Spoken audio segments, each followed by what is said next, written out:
Grant Paulsen, host of the Grant and Danny Show, 2 to 6:30 right here on 106.7 The Fan. What's up, GP? Fellas, good morning. How are you? Jeeps, are you calling us still from the Twin Cities? We are, absolutely. I'm in Minneapolis just for travel and show purposes. We're going to do the show from here today, and then we will be on the plane tonight coming home. I saw you, I think you made a comment about the stadium itself, that maybe you tweeted Zabe or something. Can you fill us in? Yeah, I mean, the stadium, so for people that don't know, this place was built about a decade ago at U.S. Bank, and it's considered one of the best in the NFL still to this day. But the architects who built this stadium are the architects that the Commanders have hired to build their stadium. And from what I was told, this ownership group has kind of been enamored with this place and these architects for some time. So when we came out here, I wanted to, see as much as we could. So we went on a tour of this stadium this weekend. I posted a bunch of content. But it is immaculate. It's absolutely gorgeous. I loved it. And I was texting with Zabe, and the joke was, he was like, how nice is that place? But I said, just everything purple, make burgundy. Okay, there's your stadium. It's done. Like, do exactly what they did. It's absolutely amazing. What wasn't amazing was the Washington Commanders on the field. Where do you want to start? Do you want to start with the Jaden question? You want to start with the defense? I think Daniels is the lead, right? That's where we got to go first.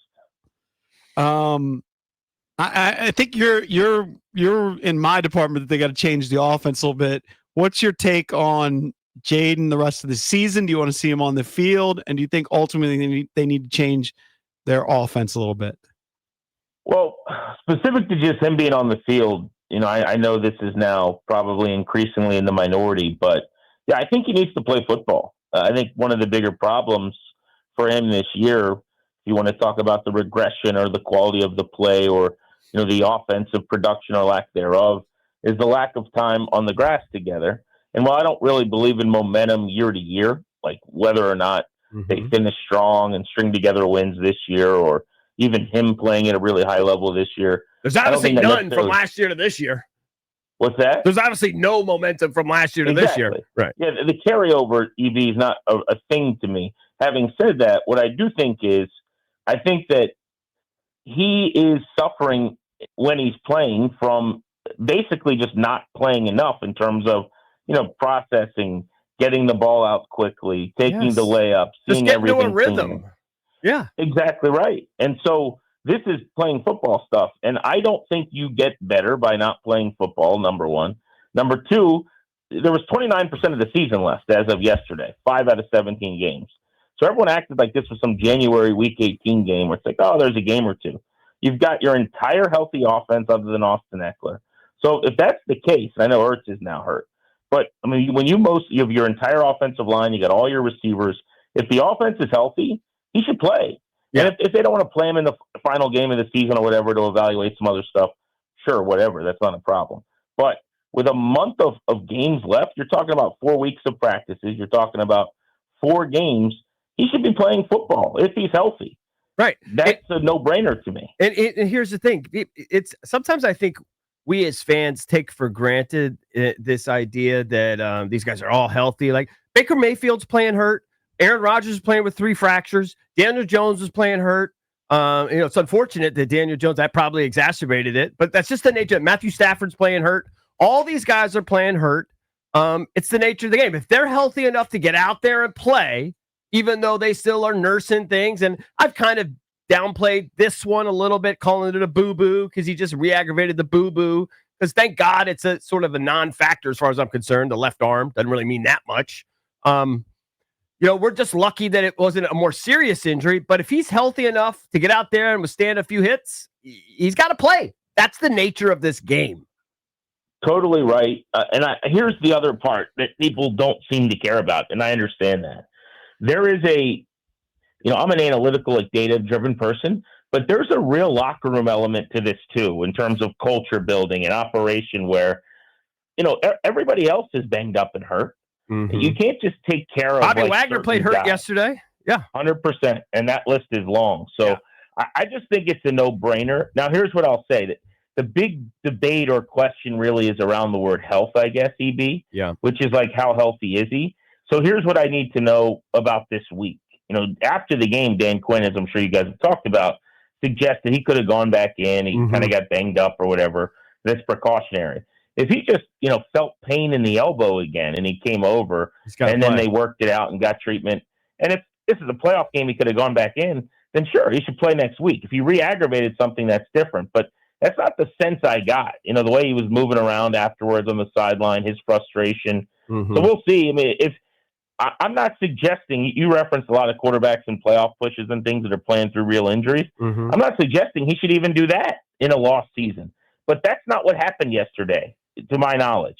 He was very healthy. Like, he landed on that elbow the way that he did and didn't, quote-unquote, re-injure it, supposedly. Like, there was pain and there was an aggravation. It was a pain thing, that's all. Exactly. Yeah. So if that's the case, I don't think this is really that much of a debate. There's two camps. There's people that basically say, shut him down, have him healthy for next year. And then people that go, are you watching this? This dude needs to play football right now. They need to get this fixed. What do you make on the decline of his play? I just don't think he's played enough. I think this is supernatural for a second-year guy without a lot of reps. First of all, there are clear adjustments that have been made to their offense. Everyone wants to make it him.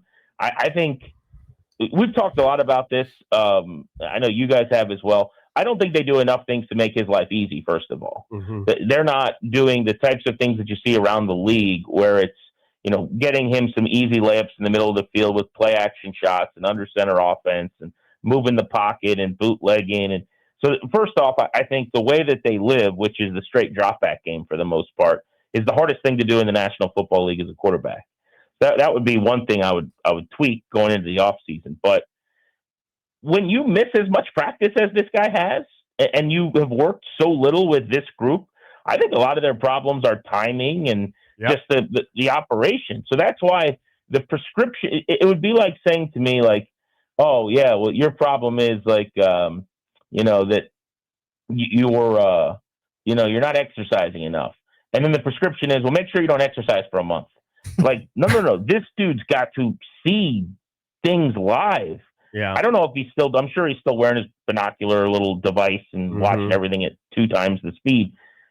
The game speed is the game reps are what matters. Like, he needs those. And he needs them with his ones. He needs them with like NFL caliber starters. Correct. And he just hasn't had that enough. It's just been, unfortunately, it's just one of those years you just write it off. But I agree with you. These reps are invaluable, though. And as many of them as he can get down the stretch, look, you want to sit him in the last game, fine. But if this is a pain tolerance thing, put a Band-Aid on it and let's throw his ass out there because he look, it's a short career. We say it's a short career. It's a short career. He's got a limited window. If they can play, these guys play. Well, I was talking to Logan Paulsen about this on the show We Do Take Command, and he made a really interesting point. He's like, if you go back and you look at the number of guys that have basically missed like a season and then come back right after that and just played lights out or, early in the next year were themselves. He's like, it's really, really hard. He's like, the more you miss, the more time you miss. He didn't comment to this, but he like, my analogy is it's like coming back to school after you miss like a week or two sick and you got all that makeup work you've got to do and it's overwhelming. That to me is the same thing. Like the more time you're out, think about like a Deshaun Watson who missed the season. And I get that a lot of guys that they have an ACL, they have an Achilles, they come back, they figure it out. But it just gets harder. There's really no reason to further put him behind the 8 ball, especially if Cliff's back next year and you're running a similar offense and you're with a lot of your starters. Now, if in week 17 they don't have that, like Terry's out or they're shutting down Debo or whatever, cool, no problem. I'm not asking them in a la the preseason to go out there with a bunch of 2s and 3s. But that's not what happened. They went into this game. The story all week long was their whole offense, other than Austin Eckler's, on the field for the first time. And, of course, they got shut out. But why wouldn't Jaden Daniels be out there with that group? It doesn't make sense. Hey, Grant, if Ben Sinnott is ever going to be a thing, the runway now or never is clear with the Ertz injury. And on a side note, I mean, what a dirty hit by Jay Ward, like right at the knee. I understand that it's hard for defenders to, not hit a guy like up high and like if Like they're trying to aim for like torso and the waist if they can. But that seemed like a clear hit straight to Zach Ertz's knee. Dirty hit. Casey, that was brutal. That was right in front of us, too. Yeah. Directly. And in real time, it was one of the most vicious looking collisions. Just because he's so big and he went head over heels. We had no idea about the knee bending back, obviously, in real time, the way that it did until we saw the replay, which was pretty stomach turning. Feel awful for him, future Hall of Famer. Obviously, his year's over and possibly, very likely, career could be over just because of his age and how deep into his career he is. But yeah, in terms of Ben Sinnott and the transition, there's tough. But here we go, kid. I mean, you now have 1 month. This is one of the things we were frustrated with, I think, as a fan base collectively was this team is 3-9 and you're still not prioritizing some of these young guys. Well, you're by default now about to see a lot of Ben Sinnott, Paulsen, Yankoff. And if he's still catching 1 or 2 balls a week, if there's not some, 4 for 47s in here or whatever, we got big issues. Hey, let's talk about DQ in this sense. A lot of people, and maybe it's not a bad comparison, comparing him to Ron in the sense that they're both super nice guys. Like, I don't even want to question even Ron's football acumen, whatever. It didn't work here. I don't know his football acumen, but you've been around the game, lifer, right? DQ, is he too nice? Is he going to be able to make the change? Is he too loyal? Is he going to be able to make the changes that he needs to try to take this next step? Because we can't just bring the same guys back. Obviously, there's going to be personnel changes, but I'm talking about on his staff. It's a good question. I think Adam Peters is going to have to be the star of the show here in that regard. Okay. Right? Because he is too nice? I think Quinn is extremely loyal. I don't think, by the way, that is unique to him. I think most coaches are that way. Sure. And I think that happens. But if you're AP, he runs this operation. I really believe that. And in a way that I like, for the record, I think he's competent and good. But I think one of the reasons you end up with Dan Quinn as your head coach is, not only was it a fit, but I think Peters wanted someone that he could work well with and probably wanted someone where he could kind of run his own operation and there would be a lot of agreement and a guy that felt like, he saw the game the same way. And so this is his thing to fix, I think, this offseason, whatever that means. But I will say this, there's a lot of now questioning what happens if you lose out, which I think is very possible. Here's the thing. You guys, I'm sure, have talked about this. It is so hard to lose 8 straight games in this league. I mean, it is hard to be that bad. It's hard to be shut out. It's so hard to be shut out. It's so hard to lose 5 times by 20 or more points. They've lost by 31, 24, 22, 22, and 21.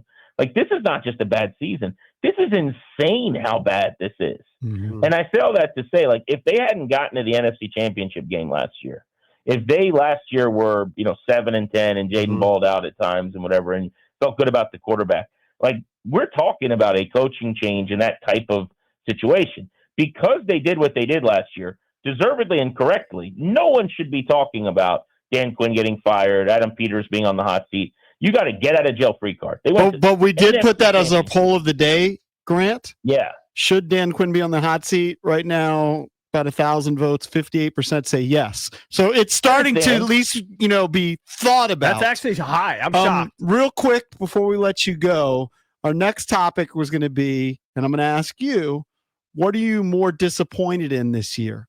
The offense or the defense? Oh, it's the offense. I mean, last year they were a top 5 unit. The quarterback looked like an MVP, and it seemed as though you might lose Cliff Kingsbury to a head coaching job as he was getting multiple interviews and turned down the Saints. I mean, right now they got shut out. The whole week, JP, we talked about, well, guess what? They finally have everybody healthy. Yep. It was supposed to be the get right game. Exactly. I mean, are they going to score 34 or 27? What's it going to look like? He didn't score a point. They did take it all the way to the 1 yard line. Now that's my beef. I think on first down you run C-Rod and he gets to the 2 or the 1, and then you go pass. I mean, it is what it is. I don't mind passing, but like maybe run on second down, second and goal, third and goal. for sure. I joked with Danny yesterday. We were walking back. So like everything in this city you can do like in these skywalks indoors because it was 0 degrees. Mhm. So we walked back like basically a mile and a half, 2 miles in these skyways. And I looked over at Danny at one point and I said, dude, it didn't feel like 31-0. He said, you don't think so? And I said, no. He said, what do you think it felt like? I said, it felt like 31-7. Had a good first That's a drive. lot better. Right. Yeah, I actually said to I watched the game with a buddy halfway through that drive. I said, what a great response. What a great response. I was ready for it to be a good game. It felt like last year, honestly, when they would come out on the road, they'd go on these long methodical marches. You need 4, they get 6. They had a 3rd and 13 conversion on a beautiful little, really decisive quick out to Debo, perfectly blocked in front of them by Ertz and McLaurin. They were doing everything they set out to do, and that script worked. That's but why the rest of the day was a fiasco. Disaster. That's why I keep saying, I try to emphasize on Twitter, and I try to emphasize it throughout the show that, there's no question that the season has been down for Jaden, and it's not the same as last year. When that guy is out there, though, even right this second, I expect something great to potentially happen every time. Like, I still have so much faith in his ability. I literally haven't lost any faith in his ability. So that part I agree with. Not that I haven't lost any faith or whatever, but the reason I know that this guy could be really good, and the way that, like, in my core, I still feel like, dude or not a dude, he's a dude, and I'm not concerned about it, is what you just said. Like, on every single play, if Mariota or some random quarterback is out there, you're like, this offense is just not good. Yeah. But you go, this could be the play he does something great. Yeah. And it just hasn't happened, but it's there, right? It's like I haven't lost faith in that. To hit the ball over the wall. You've seen it. You know it. Yeah. And that's how you know this guy's different. Yeah. All right, Grant, good stuff. Have a good show. Grant Danny Appreciate show, of you, course, fellas. 2 All right. o'clock. Safe travels back. Safe travels back, buddy. Thank you. All right, pal. I think they went to a T-Wolves game. I saw Danny at least post something T-Wolves game. I assume that all the boys went out there. I know they want their 3 hours watching the Commanders back. They're going to be at the end of their lives saying, we wasted 3 hours of our life watching the Commanders. We might have shut up of the Vikings. Well, by that metric, we've wasted about 30 hours of our lives this year. Much more than that. All right, you heard Grant's answer, but I want to open up to callers. What are you more disappointed in this year? Their putrid defense or their lackluster offense? 1-800-636-1067. We'll tackle that next